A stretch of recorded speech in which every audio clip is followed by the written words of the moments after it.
আমাদের জীবনে 7 ধরনের সুখ আছে, আর সেগুলো লাভ করার জন্য আমরা অত্যন্ত প্রচেষ্টা করি।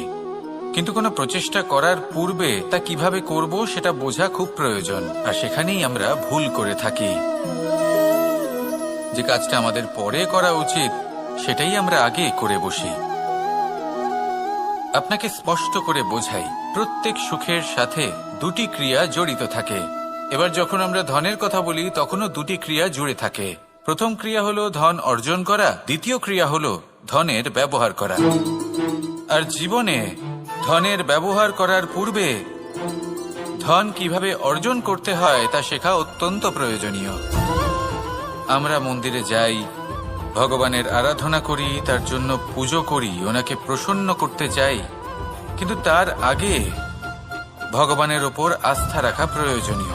যদি আপনার অটল বিশ্বাস থাকে তবেই আপনি প্রকৃত ভক্ত হয়ে উঠতে পারেন।